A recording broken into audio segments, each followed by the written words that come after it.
Hello and welcome to the Disconnected Gamers podcast, where we reconnect with life and gaming. I'm one of your hosts, Andrew, also known as Jabon. With me, as always. I'm going to keep it going. I mean, if they still don't know, they'll know. I don't It's your think boy they know. Mike. You should let They'll them know, know. though. It's the boy Mike. And we also have a special guest, Mike, good friend of yours, Yeah, new my friend boy. of mine, CJ Marsh. How's it going, guys? Good. So why don't you, since they don't really know who we are either, but they definitely don't know who you are. Why don't you give them a little bit about yourself? You're an artist. Yeah. I've been I'm a illustrator slash concept artist, and here lately I've been doing a lot of like the conventions and like Comic Cons and stuff like that, and selling my artwork. Cool. And a concept artist typically is for people who don't know, because apparently a lot of people don't know what that is basically an artist who is working on, say, movies or video games or like just anything in the entertainment industry for that matter. And the ideas for, say, characters, monsters, level design, all that stuff, the director goes to their concept artists, and then they basically give us the ideas, and we're the ones that try to make those ideas actually happen and try to convey their idea as best we can into, say, a character or, like Landscape. even, yeah, like a box even. Yep. So, So when you do these, when you do the trade shows, why do I always say trade shows? The conventions like PAX and PAX or Comic Con, whatever. Do you ever actually do like work on the spot, or is it mostly just selling prints and like taking commissions?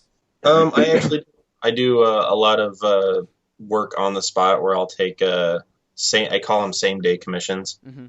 and I give people the options of black and white sketches, which I have some up on my Facebook page. Yep. And then I also have colored ones that I started doing recently, and I've been doing some Pokemon ones lately, and those seem to get a lot of people's attention.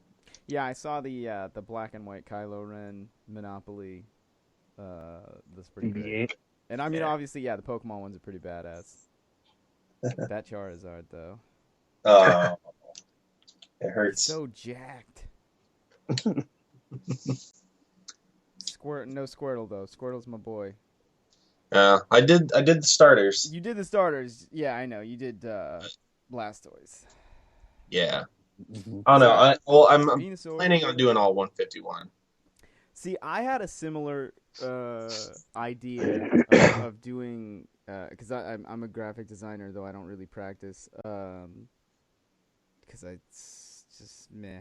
I had like started making images of the Pokemon for like T-shirts, but I was just knocking them out, and I was like, that's not like really reinventing the wheel. So I was knocking them out behind like the type they were. So if it was like, there was a Pikachu with like a lightning bolt going through it, and then it was like and I was like, I had done I think like maybe 17 of them, and I was like, God, this is so painfully boring, and I stopped. I hear you. It's like, and like that's the thing why I give like artists so much credit, because I'm like, man, I would lose my mind having to like draw the same thing over and over, or like, especially when I assume you're working as a concept artist, and they're like, I want you to give me like a forest, and that could be anything. It's like, no, there's too many trees. Oh, now there's not enough trees. Yeah. Why are the trees so close together? Like, I imagine there are some horror stories of Oh like, man. people not, and it's like, just tell me exactly what you want, and I'll give it to you.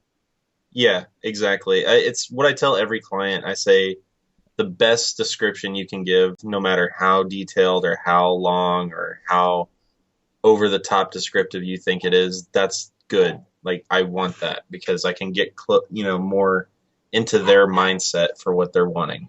Right? Yeah, because like I can't see inside your brain, so Yeah. you gotta use words to tell me. Yeah.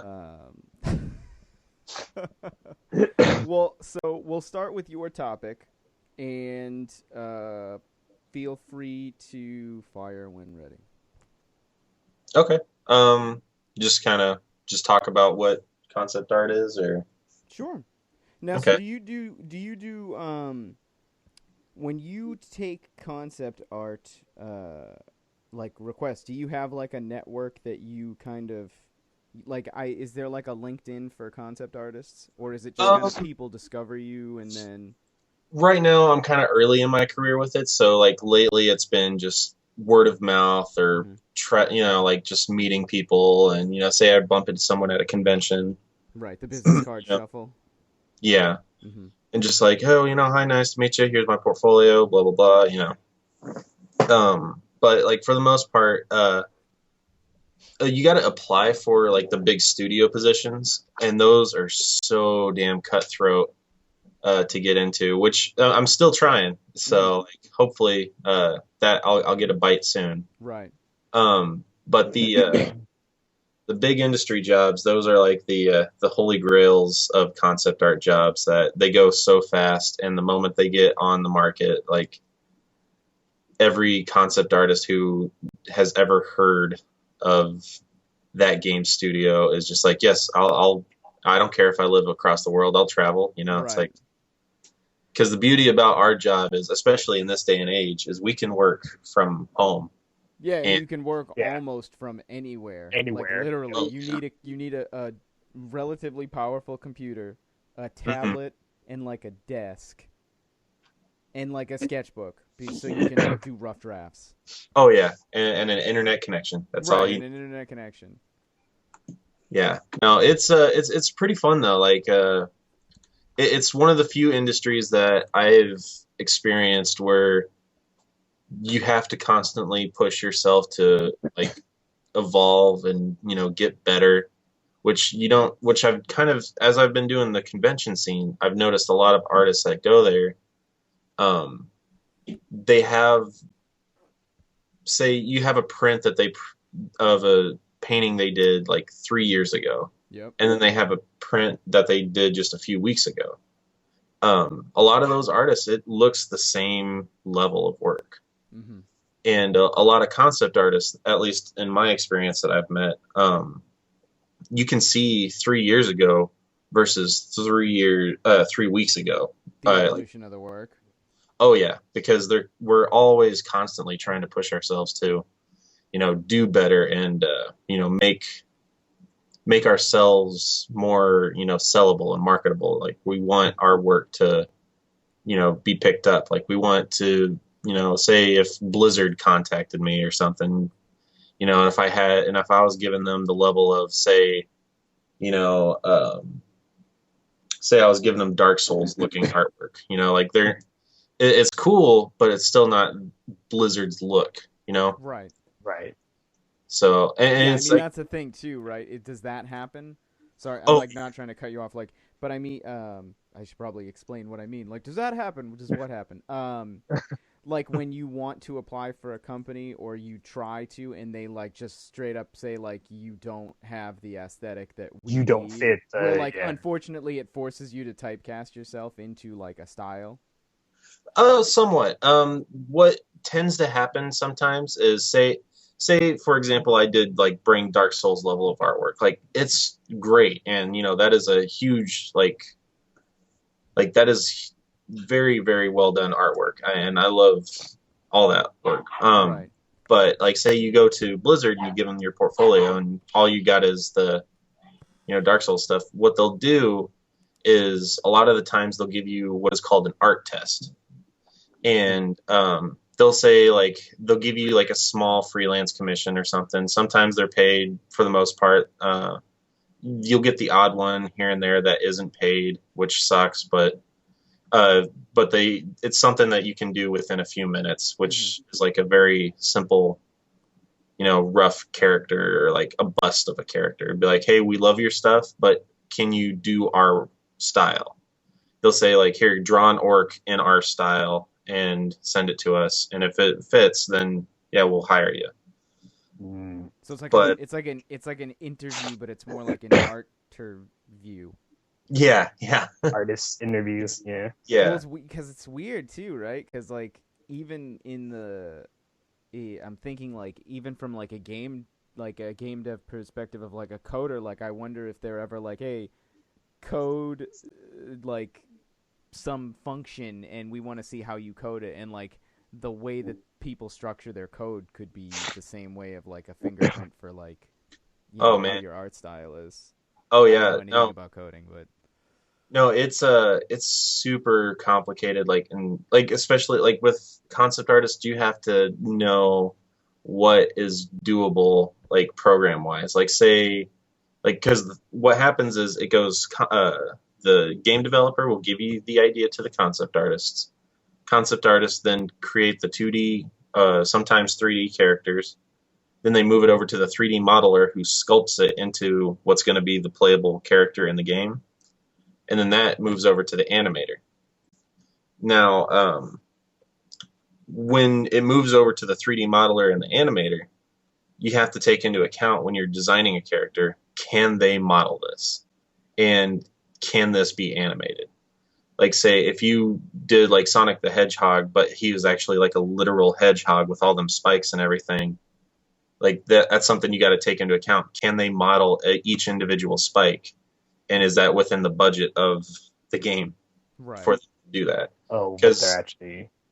yeah, I mean, because like Pixar, like Sully from Monsters Inc., every single one of his hairs is a single hair animated. That's why Oh wow. he when he moves, like all of his fur kind of moves with him.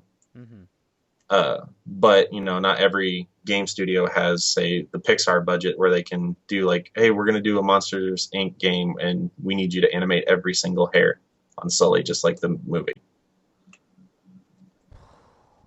That'd be pretty crazy. That just well, just kind of like I mean, I know Pixar like pushes it to the limit. I did not realize that every single Yeah. that's like just the computing power to just render that kind of stuff. Oh man, It's yeah, it's there's so many like little tiny things that like just because a concept artist or say a 3D modeler makes, like it's right, goes yeah, over you the make top it of in people's head. Blender, but then like now put it in Motion. Hmm. Ugh. Yeah. Or Maya, I guess would be the like industry 3D program, right? Maya. It's like a lot of people do like Maya, and me personally, I've dabbled in ZBrush. Okay. So, but I'm far from a 3D modeler. I I make poop. Well, I make nothing, so you're a step ahead of You're ahead me. of the game. Um, so okay, so this is a question that I was thinking of while you were talking about like the video game industry and concept artist jobs. Is Mhm. like aside from, I mean, I get that concept art has to exist in theory in all things, but like what else besides like video games would like the biggest demand for like a concept artist be? Right? Like, is it like I don't know. I'll let you. Yeah. Well, the two big ones are the video game industry and the movie industry. Movie, yeah. Uh, Okay. Because movies, like say, I use this example all the time. Aliens. Mhm. The xenomorphs on there. Like H.R. Geiger was basically, uh, he had to design those monsters, and he was basically like in charge of creating what those xenomorphs look like. So like, because a xenomorph, like no one from like right at the beginning, they're like, okay, that's exactly what we want. Mhm. They went through like probably 20 to 30 different ideas of what it looked like, and they're going off of Geiger's work. And like even Star Wars, they've done the same thing. Like if you go back and look at all the original concept art, Luke actually had a mask at one Mhm. point. And there's a joke between uh, a friend of mine. Uh, Obi-Wan Kenobi had a pink lightsaber at the very beginning.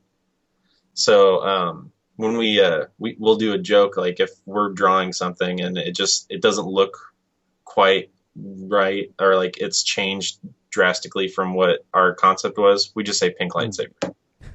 Pink lightsaber, man. So, Oh man, that's see, I didn't. I mean, when like right when you said that, I was like, oh my god, that's right, the xenomorphs, right? Because like it doesn't exist in the real world, so you have but, to conceptualize like, how do we make this thing that doesn't exist look like a thing, and oh yeah, and then create it, right? And in that sense, it was he had to come up with what it looked like, and then someone else had to make it as a costume for like a person to wear, or like a something to animate, like an animatronic or something. yeah. Oh yeah, there's all kinds of stuff like small things too. Like you would never know. Like oh God, what was it? Like toys. The toy industry is actually uses concept artists Mm. sometimes. Um, Yeah, it's like I'm I, thinking in my head like anything that involves like art related stuff, but it's like, you know, mhm. there's like the levels of concept art, right? It's like, oh, who gets to design the box for like toaster ovens? Yeah. And it's like that's not it's not sexy, like designing like creatures or animals or like toys. But then I'm thinking like is a industrial designer like a like is that like basically like being a concept artist but with like another layer on top of it? I don't know. See, concept art and concept artist. The From what I've experienced, that is there's such a wide variety of concept Mm. artists. Mhm. You'll have concept artists who are specifically, which is my expertise, character designers. Yep. And those are the holy grail jobs because everyone wants to be a character Everyone, designer. yeah. Everyone wants to design the monsters, you know. Yeah, yeah, I see Yeah. that. Everyone wants to do the fun stuff. Mm. Yeah. But at the same time, like those are also the ones you got to bring your A game because Mhm. you got to be the best of the best to get those jobs. Right. It's you got to keep evolving. But then you have like stuff where you get to design, say, like the pots in Legend of Zelda or something. Like you got Right. to design all the different Mm. pots that you can pick up and crush. Right, and Or it all has to be cohesive to everything else in the game. yeah, It's like it all it's like stuff. Destiny, right? Like I always and like, oh man, I'm waiting for somebody to be like, oh man, he's talking about Destiny again. Like when you think of like all the different planets you go to on Yeah. in the game, right? You go to Earth, you go to Venus, you go to Mars, you go to the moon, right? Like everything has its own aesthetic that fits that environment.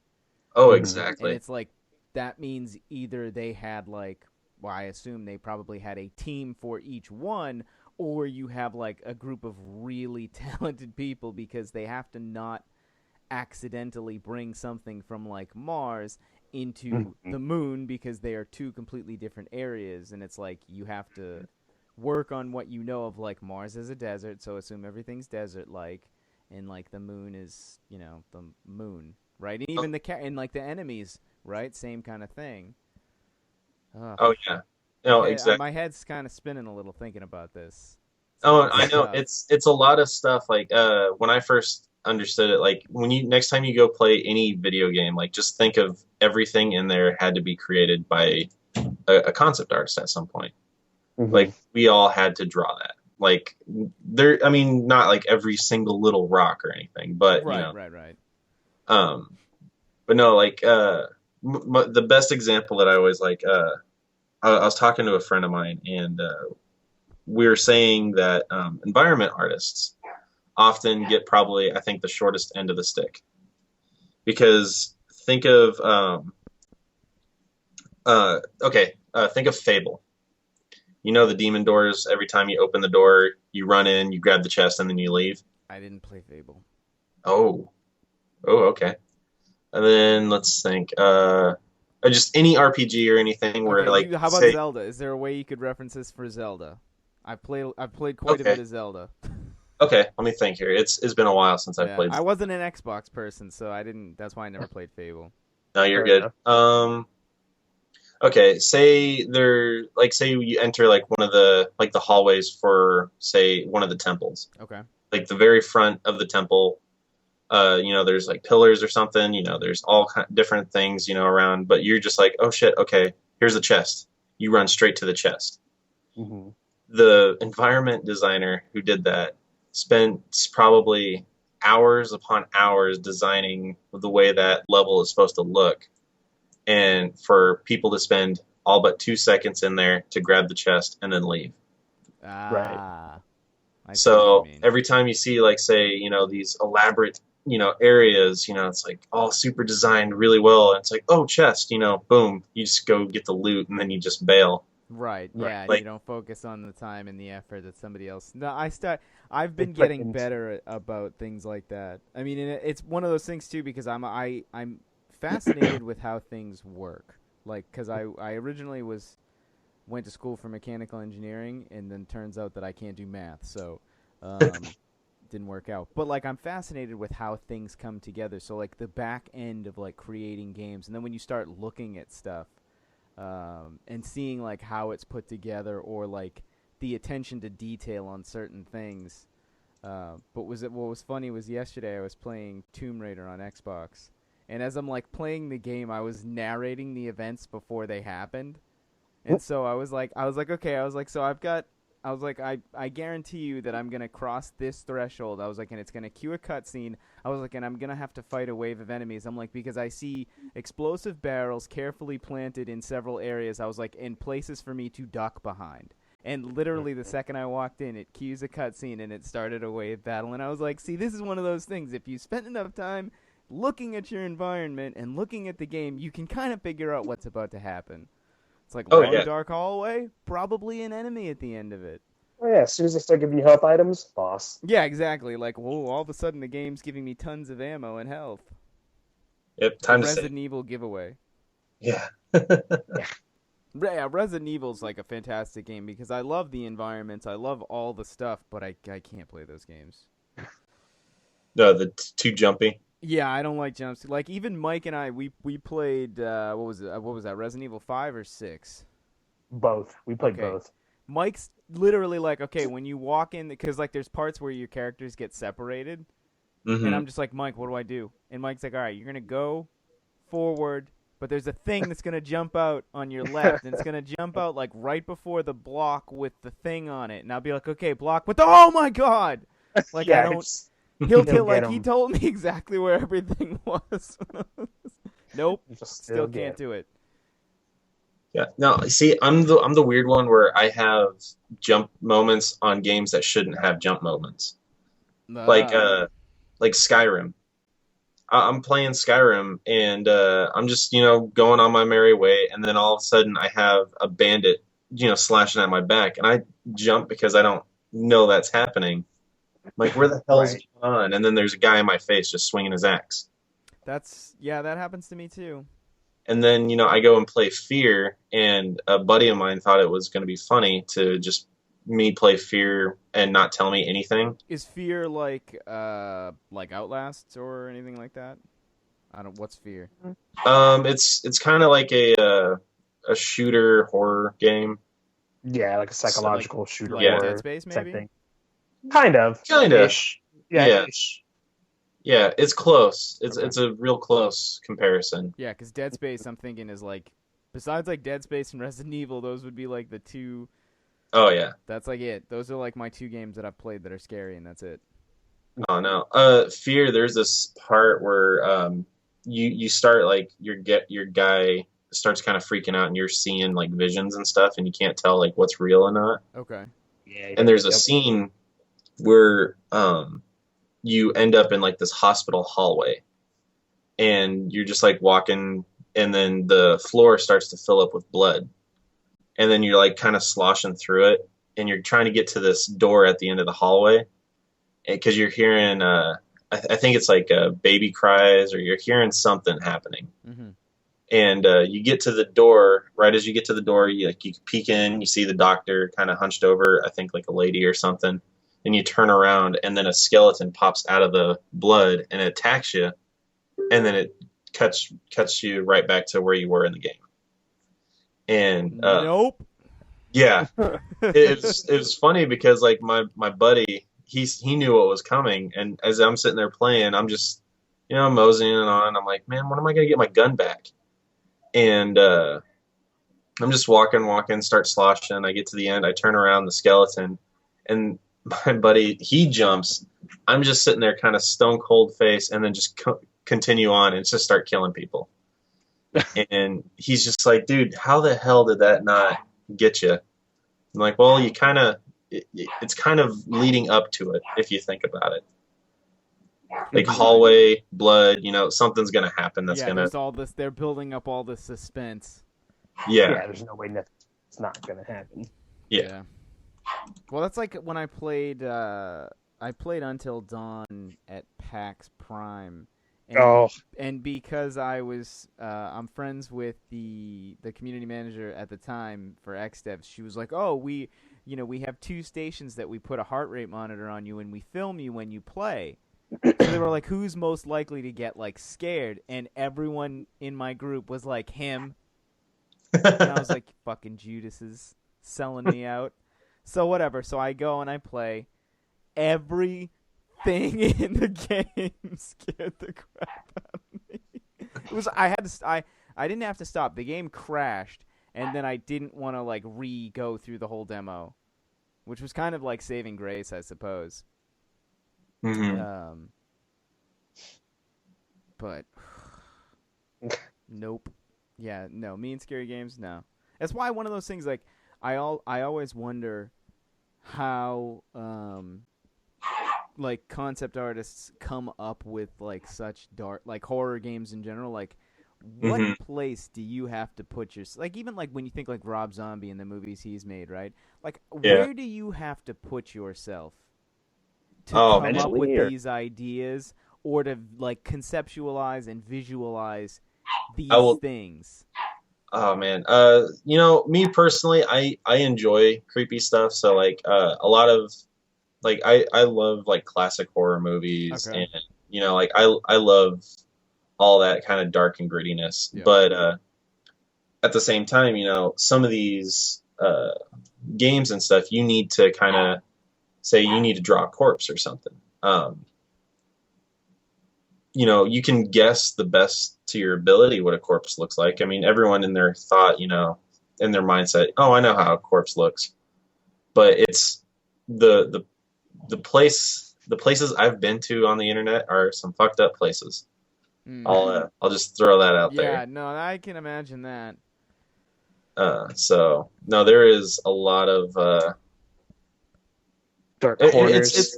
Yeah. The thing is about being a concept artist, and which is kind of it's bad but kind of cool at the same time, is the inquisitive and like the scientific parts of everything that you get to learn. For sure. Like there was something I was doing like a cricket man or something like that at one point. Mm-hmm. And I thought what would be kind of cool is how crickets like chirp like a certain noise level or something. Mm-hmm. Well, I was thinking, a gigantic human-sized version of that. Like, how loud would that actually be?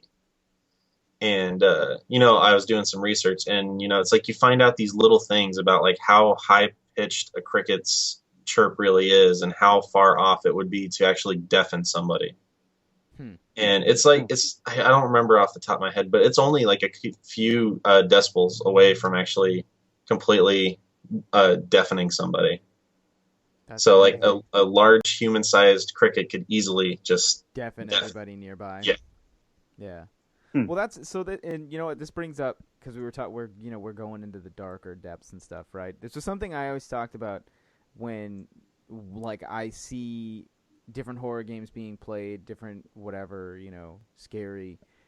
They never ever put kids in the game. Right? Generally, you never see that because that's weird.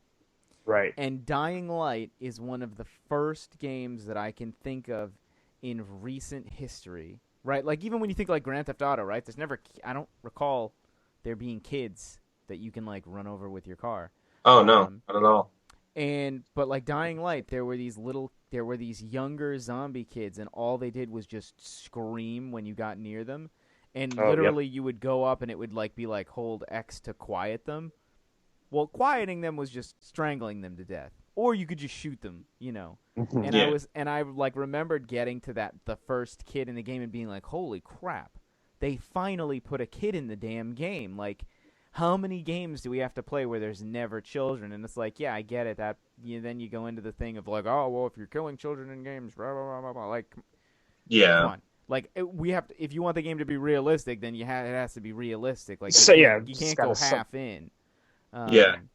And it's one of those things like even in Resident Evil, like you never really see that. It's something you don't see, yeah. And it's one of those things like for me, I would like.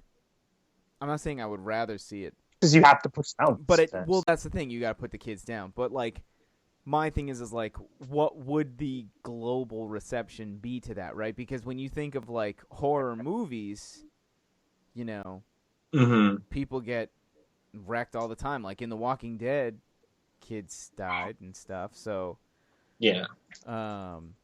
you know, where's that line being drawn between like horror in movies and horror in video games? And is it because you have no control over what happens on TV, but you have control over it in the video game? I don't know. Or maybe like, I don't know. That's a weird thing to be like, hey, I need you to do some concept art on a zombie. Okay, it's a kid. Right? Mm-hmm. Like, I mean, I don't, you know, then, yeah, I don't know. It's weird. Well, you see, I've always approached like if someone wanted me to do something like that, you know, I'm pretty open-minded to a lot of things too. So like I try to do the best of my abilities that I can, Right. you know, and you know, say, you know, hey, you want. See, I'm also the morbidly curious to where like someone's like, oh yeah, we need you to do a zombie kid. I'm like, oh, that sounds awesome. I'll do it. You know. Right. Well, and there's also like the playful like illustrations of things versus like the like super realistic, you know, pieces of flesh missing, you know, zombie kids where it's like, it's not, you know. I don't know, it's weird. It's one of those things like 10, 20 years from now, I feel like we won't be having this conversation. Almost too much versus. Well, it's just when you look at how we've progressed in terms of like what video games have been able to do and get away with. Right. Oh like, yeah. It's true. I mean, it's like it's opened the door for, you know, endless possibilities. Yeah. I mean, it's okay by me. I think I just don't play the games. Yeah. I don't really. I'm not going to stop you, but yeah. Well, there is something that I always remember from it was a really bad game, Dante's Inferno. Yeah. I was so hyped about that game too, and they had a level where you fought zombie or not zombie. It was hell fetuses, and like it was like really brutal, like how you had to deal with them sometimes because you could actually just grab it and then just like rip it apart. Did this game not come out, or it did come No, out? it did. Okay. It just tanked because everyone like it was one of those games that the first maybe 30 minutes of the game was awesome, and then after that it was just cookie cutter enemy, puzzle. That's the same puzzle you solved in every other level of hell that you've been in. The final boss fight was pretty fun, but you know, there's also still like no story or like very vague story to where it's like, what the hell did I just play? Yeah. Right. Yeah. Is that now so because you are more like prone to that type of like attention level when you play games? Like I notice a lot of repeat things and things like that, or like when a game doesn't have good textures. Now, are you like, is it painful for you sometimes to play games because you're like, oh my god, this enemy is literally the same but with a blue tunic instead of a red one? Sometimes, yeah, because like me personally, Same. yeah, So true. 'Cause I think like one of the things that I guess one that I got over was God of War was one of my favorite games growing up, and they kind of do that, but at the same time, they change each of their enemies or mobs just enough to where, like, say you're fighting Greek soldiers one level, well, you're fighting those same Greek soldiers another level. However, they're now, like, corpses. So, like, they look slightly different. Mm-hmm. but like different enough to make their own characters.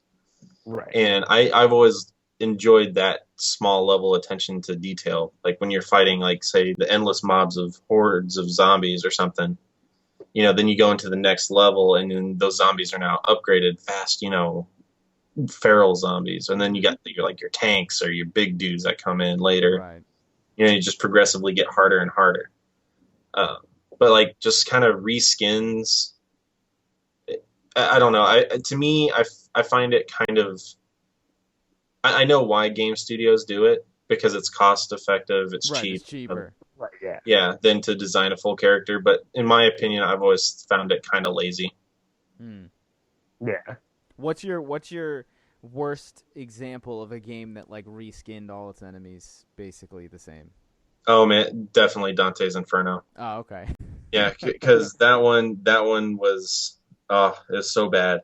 Um, because what you're doing is you're playing as Dante, and you're going down all the levels of hell. It's like the 9 circles of hell, Mm-hmm. and each they started with I think the first 2 or 3 circles of hell. Like you're starting off in like purgatory, then you're like going down, down, down. Um, they would give you a new demon that you would fight that was based off that level of hell that you're in. Yep. Like you could get to like lust and you fight these essentially vagina penis monsters, which was I'm not joking. Like No, yeah, it's crazy. yeah. And like you're like, okay, well, I get that. Like that's cool. It's weird, but like it's totally cool because they're like designing creatures based on the circle of hell.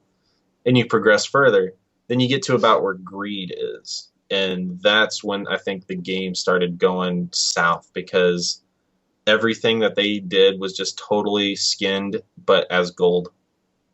Like it was just totally reskinned characters from every single one of the circles of hell before you. Just Right. they were painted gold. And then past greed, it's just same characters, same bosses. Like you just play over again what you just done, and it gets boring. Right. It's Nothing fresh. cringeworthy in my opinion. You're just like, oh man, these guys again. Yeah. It's like, oh, same thing, just they're different colors. Great. Yeah. Damn. Well, that's But then you super. get to the boss fight, and that's really cool. You get to Yeah. fight Satan. Huh. It's like it's always one of those things. Like when I was thinking of like when you get to the end of like Wolfenstein 3D, and it was like you fought Hitler, but he was in like a giant robot suit. Yeah. I fought Mech Hitler. Yeah, I fought Mecha Mech Hitler. Hitler, right? Yeah. Oh man, that's super. That's super rad. Um, but Mike, Mhm. I mean, I feel like we've definitely discussed concept art in depth, so we can jump to your topic. I still don't have one, so maybe we should just talk about Kojima. Fine, So, I can talk about Hideo Kojima. So obviously Hideo Kojima, he partnered with Sony, and he is chilling with Mark Cerny, who just recently got a Twitter account, which I believe is just at Cerny, Cerny. But so Hideo Kojima and Mark Cerny have been going around to all the U.S. Sony studios, right? So they were at Naughty Dog because there's like a tweet of Hideo looking at their like motion capture. yep. He was in Sucker Punch because there was a picture with Sucker Punch, and I have a friend who works there who got to meet him. He was at Bend, same deal. They did like a presentation for him. I assume he's probably gone to like San Diego and Santa Monica. I'm trying to think. Somebody said he's going to Media Molecule next, which means he's going back to Europe. Medium Uncle. Well, but like in Europe, you'd figure Media Molecule, London studio, Right. Polyphony. No, Polyphony's Japan. Yeah, because it's Gran Turismo. Evolution. I'm thinking Evolution. Evolution, I'm thinking yeah. I was like Drive Club. Yeah. So, what do you guys think of this? So, my thing and this is me being like super super sleuthy. Mhm. I think he's talent scouting, right? He's got to build a studio. He needs Mhm. people. What better Right. way to do it than to just kind of take people from the existing Sony family, maybe Best take them of the on, best. maybe take them on loan, or take them just totally, Mhm. or is it just Sony showing him what kind of technology and resources he has available to him now that he's partnered with Sony? Hmm. Right. I you don't take Studio Tours just to meet people. There's Oh no, there's you got to do. be. I think you do. I'm Oh, playing. I mean, I'm yeah. playing devil's advocate of saying like he's No, stealing Sony employees. I think he is. I mean, obviously, you want to meet people you could possibly work with in future projects, but at the same time, you're like, if that person's good, I want them to work with me too. Right, but I I don't mean want they already just work. yeah, but I mean permanently. Like I want them on my team permanently. Is what I would think if I was Kojima. Seeing some of their work, you know. Mm. I agree with you. Let's play devil's advocate. I think there's a little bit of both probably happening. Like maybe he's just he's scoping out, figuring out who, if anybody, he wants to work with or like take them on with him. But at the same time, I think it could be like that's his intentions, but Right. Sony's intentions is just like, here, look at all of our stuff, man. Right, Right. because like Mark Cerny is super tech, Sony tech guy, right? He, basically he created the PS4 or developed the architecture or something.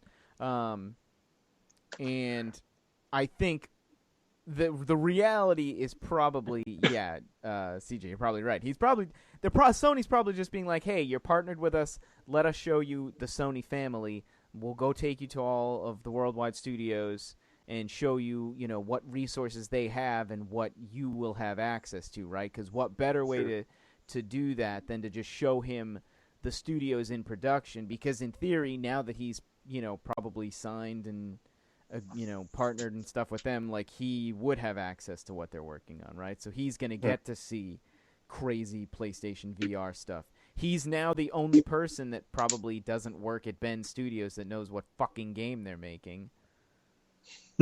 Jerk. Which we'll eventually find out. Like eventually they'll tell us, Yeah.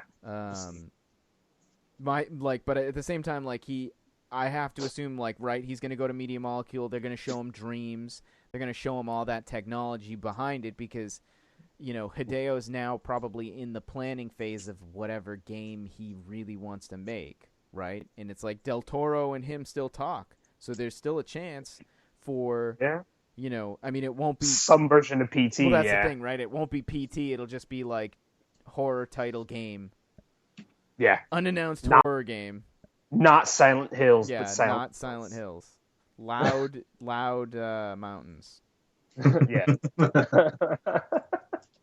It would almost be so good if he called the game like The Adventures of Konami or something. Right? Like just like totally like he probably couldn't use the word Konami because I'm sure it's trademarked, but like just put Konami in it back. Like name one of the characters Konami backwards, which would be in Mocha. In Moke? I don't know. In something. Just throw a shot across their bow. Just have the character in their name Konami and just immediately die. Immediately die, yeah. Yeah. Make it like it would have been so good if he just made the like Kojima Productions logo like look almost identical to the Konami logo. just to stick it to him. A final kind of screw you guys. Yeah, I mean, because it's just like there's just no way, and clearly he's obviously had to sign some sort of agreement where he can't talk about it, right? Like, right, yeah. Maybe he figured it was, and I also wonder if there isn't like a culture difference in where like in the United States I would be so quick to fucking roast a shitty company that I had worked for, right? The second I was able to. Right. And in Japanese culture, like everything is so based on respect, which is one of the reasons why he said he was partnering with PlayStation anyways, right? Because he's known them for so long. There is this level of trust and respect. Like, is it that Konami treated him like crap and it's just respectful to just drop it and move on with his life, right? It's like maybe he's been putting up with it so long that while we all want to know what happened and what transpired, like he's over it. He's like, done. you know what, I'm done. I'm gonna take my money and my skills and go keep making games and keep doing what I love. Right. Yeah. And I think that would probably be like in all honesty, like either culture, like American or Japanese, I think that's probably the best thing to do. Because then you just open up like kind of a console war, if you will, back and forth between each other.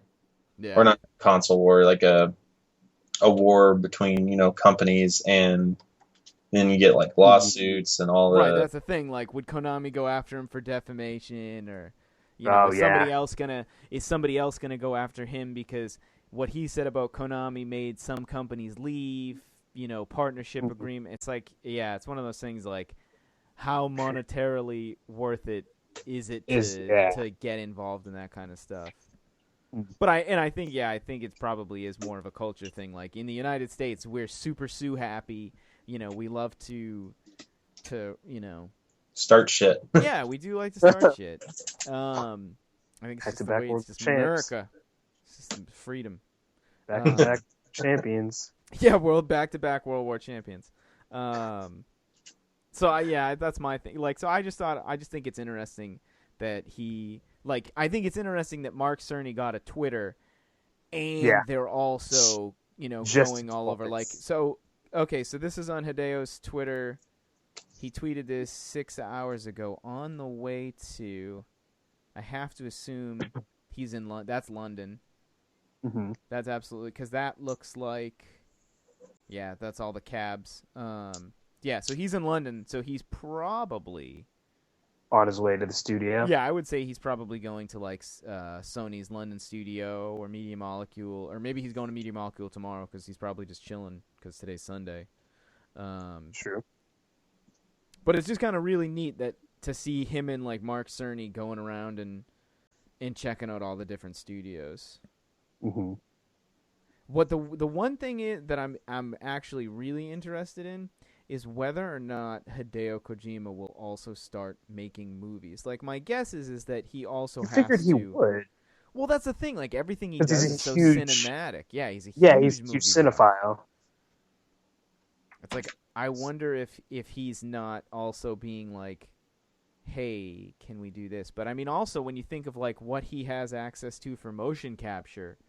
I memean, now he really could, right? Like, because in theory, maybe he wanted to go see Naughty Dog because instead of building, because that's the thing, right? Is Kojima Productions going to exist in Japan, or is it going to exist in the United States? I don't actually know. So I imagine sure. LA. Yeah. Maybe. Because I would think he would want to go to like LA or California, where the rest of most games are made, right? Because I think Koji Pro originally, I thought they had an LA office. Yeah, that studio worked on MGO. Yeah, so I wonder if he won't try to go back to California, and then in theory he'd be like, okay, I can just pop over to Naughty Dog and because they have their own. It's amazing. I've never actually been, but I've seen pictures.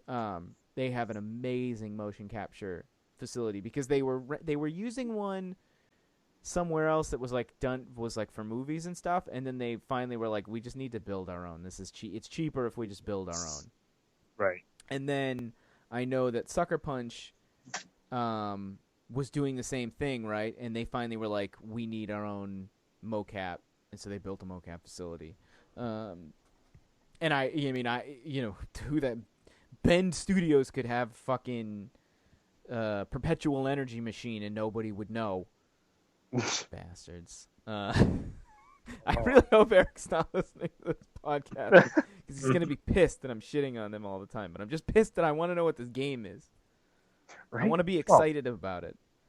It's probably better that I don't know, because the hype of wanting to know what it is better than the hype of knowing what it is, and then a year and a half later being like, I don't give a crap. True. Like me, because it was what happened with me in The Last of Us. I was so excited, and then I was like, I've told this story before. I was super excited when they first announced the game off of like a minute-long clip, and then we didn't get anything for like a full year. It was like E3 to E3 or whatever, and I was like, I don't care about this game. And then they gave me a little taste, and I was like, I'm in it. And then I was like, nope, don't care anymore. And then I finally played it, PAX East 2013, and I was like, okay, I've played a portion of the game. I'm sold. Yeah, now I can wait, right? It's like Uncharted 4. We've seen enough of the game, and I got to, we got to play the multiplayer, or I got to play the multiplayer beta. Mike, you didn't have Nathan Drake Collection. And, they had it at PSX for people to play. So that was super exciting. Now I'm sold, right? I'm excited for Uncharted 4's multiplayer. It's something we haven't had a game like it in a while. Yep. I feel like I don't know. I feel like I've been in a game, like we'll shift topics for like the last 10 minutes of BS chatting. I feel like I've been in a gaming drought. I am surrounded by all these games. I don't want to play any of them. Thoughts? Fair enough. What's coming out, or there's both? Nothing coming out? Like new games and current games. Like right now, like literally, I turn on my PS4 and I look at everything and I'm just like, meh. And I'm like, Dying Light's got all that new stuff. I could play that. I could go do some raids in Destiny, because that's pretty much like the only thing that's like challenging, And I'm like, eh. And I'm like, oh, I could finish Battlefield Hardline. Meh. I don't know. I guess me personally, I'm on the other end of that spectrum. Is I have too many games that I would love to play and try. Not enough time. I don't know where to begin, and not enough time. Now, so do you literally own these games and you're like, I don't know which one I want to play first, or like you want to go buy like every game that's out? A little bit of both, actually, because there'll be times like I'm been late to the game with Dragon Age Inquisition. Okay. Yep. And I just rebought it, or I shouldn't say I just bought it. Okay. And I've been going back and trying to play it, and it's just like trying to find the time and effort to sit there and actually play through it. I'm like, do I want to play Dragon Age right now, or do I want to play, say, some Battlefront, or do I want to turn Smite on real quick? And well, in Dragon Age, that's like, hours and hours and hours to complete, right? Like there's if I'm thinking of the same game, so it's like, that games like that, I'm always like, I can't play this and then put it down for like a week and then come back and have a clue of what the hell I was doing. Yeah. Yeah. Is Battlefront really that good? Okay. Is Battlefront really that good? Everybody seems to really like it, and I wasn't won over when I played the beta. It's a hit and miss. It's a huge hit and miss for some. Me personally, I love playing the Walker missions where you got the AT-ATs in the background, because my whole thing was I loved Battlefront and Battlefront 2 way back on early Xbox days, and because those things were like, that was fun. Like you could have like space battles and shit, and then they had like the fun battles. The weird missions where you could play as like a random alien race. Like there was one where you got to play as Gungans, and all you did was you were Gungans, and the only weapon you had were grenades, and it was fun. Like you would die like almost immediately, but you're sitting there fighting the droids from episode 1, and you're just sitting there just lobbing grenades at them. And sounds like Dodgeball from Uncharted. Oh God, I love Dodgeball in Uncharted.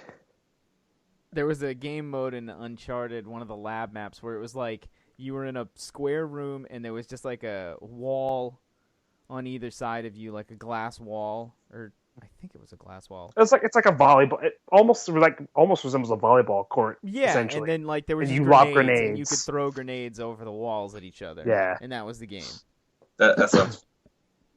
I really hope they bring that to Uncharted 4. Or some variation of it at least. Yeah, but yeah, I don't know. I couldn't get into Battlefront, and I didn't play Battlefront before, and maybe that's why. Like, I'm super stoked for Uncharted 4's multiplayer because I played Uncharted 3's multiplayer. Mm-hmm. But like, even like Call of Duty, right? Like I played the Black Ops 3 beta, but I wasn't, you know.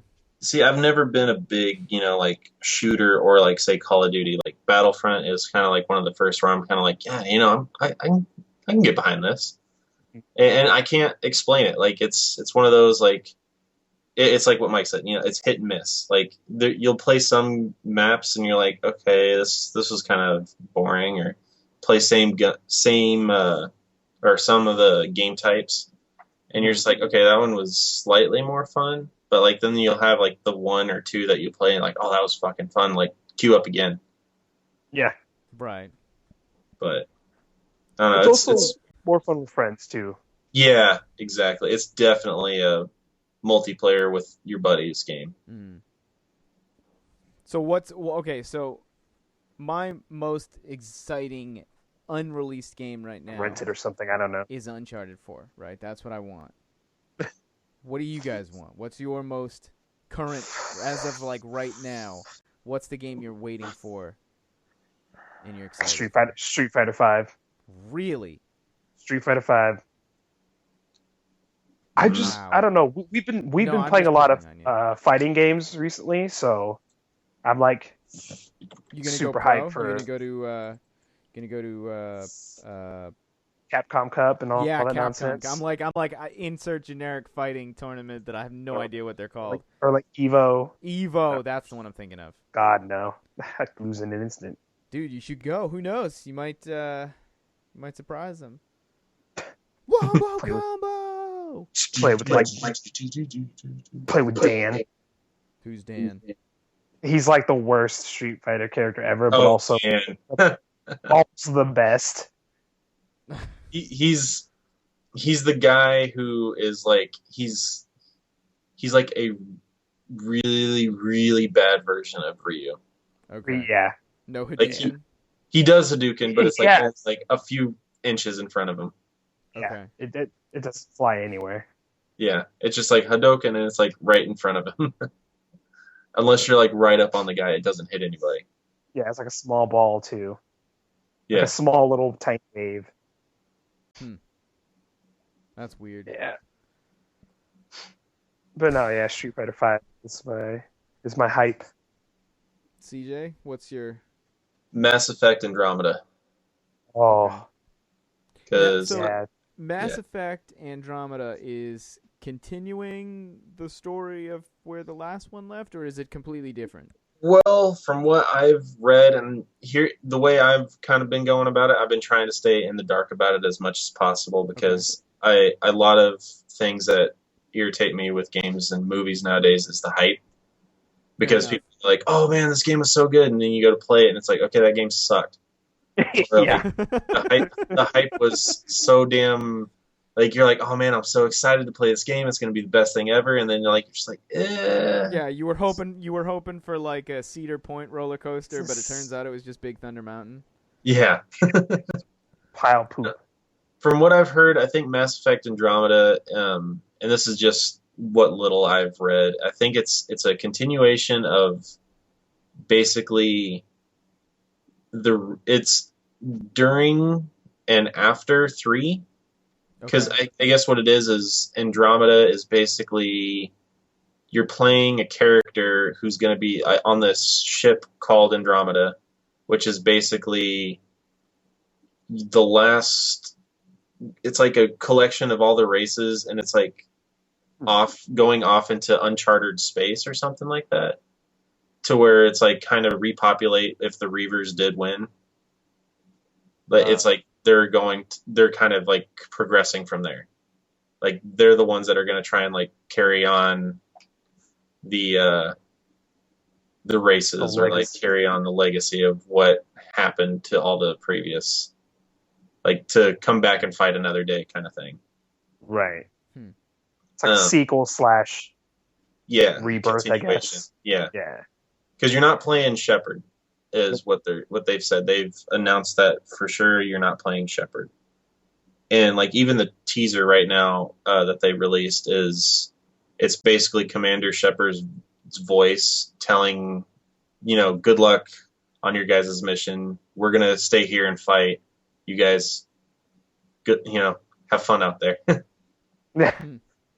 So you're like, okay, bye. Yeah, Boy. bye. Yeah, I mean, I don't know. There's like, it's one of those things where like people are always like, oh, there's no games. Like I hate when people are like there's no games to play. Oh, there's no games. But I totally There do is. sometimes feel like there's no games that I want to play.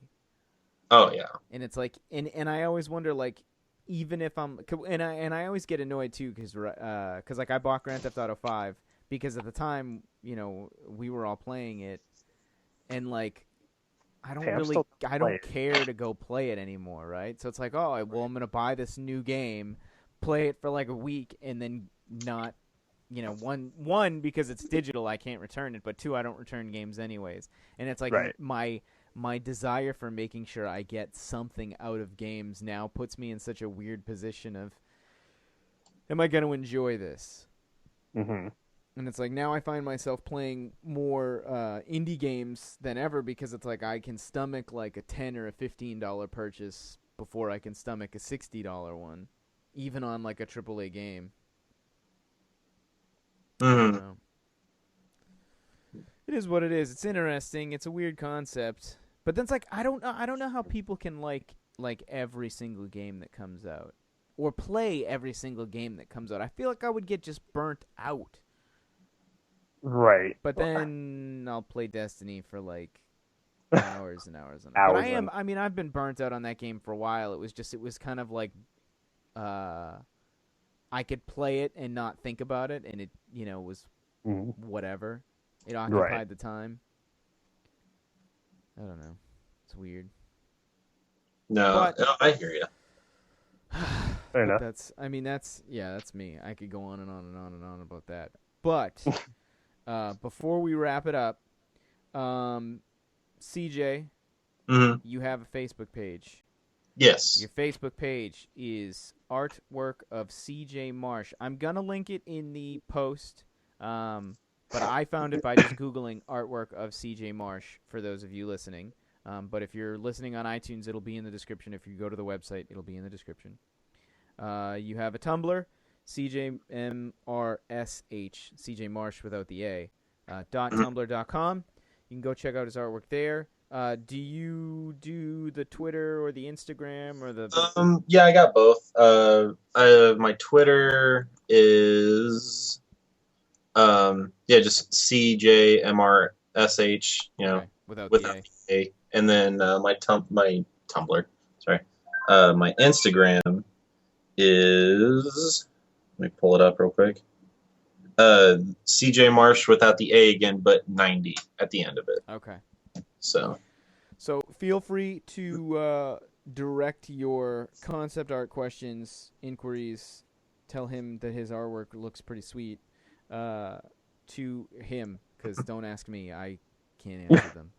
I can just BS you for like 15 minutes, but he can actually give you a real answer. Are you going to be at any conventions?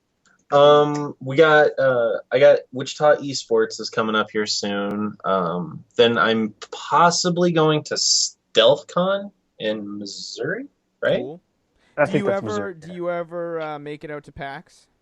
I'm going to try to. I don't think I'm going to make it this year, but within the next year or two. How far are you guys from San Antonio? For PAX South, or would PAX East actually be closer?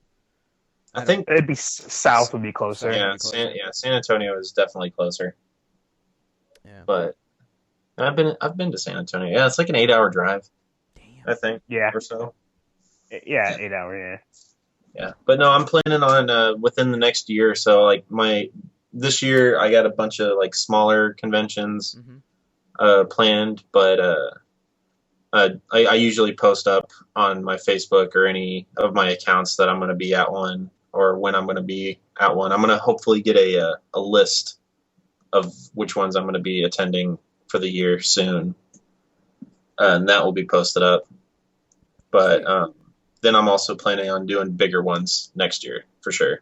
Cool. Now, if people want to get commissions from you, can they reach out to you on your social media? Is that how they? Yeah. Okay. Just any of my social medias. I have my phone pretty much glued to my hip, and it's all tied to everything. So, Gotcha. like the moment anyone messages me, like I try to instantly get back to them. Awesome. Well, thank you for being on the show. Thanks for having me, guys. And then how do I? Okay, I'm like, in my head, I'm like, oh yeah, let me just stop recording. No. Be sure to follow us on Twitter at the DGCast. Follow us on YouTube, youtube.com/c/thedgcast. I've been a little lax on posting videos every single day. The capture card broke, and I know I'm capturing PC games. I've been trying to fix the capture card, so I have been not capturing gameplay on my computer. For those wondering, relax. Give me a fucking break, okay? I swear though, the next video I want to do is taking my Elgato to the range and destroying the thing. Destroying Or it. it's gonna be me running. It's gonna be a video of me running it over with my car and like being like, "Hey Michelin, check out how badass your tires are. They can crush this piece of shit Elgato." Fucking just destroy it Office Space style. Yeah, Office Space style. I'm so fed up with this thing. So hey, Avermedia, if you want to reach out, I'm happy to test your equipment. I imagine it will work better. Anyways, follow us on Twitch, twitch.tv/DGCastTV. And I think that's it, right, Mike? Am I missing anything? No, that's it. Okay. As always, this has been episode 54. Oh my god, I never said what time it was. Okay, so it's Sunday, January 24th, by the by. You know that now, like an hour in. But, yeah, so that's episode 54. And as always, we will catch you On the flip.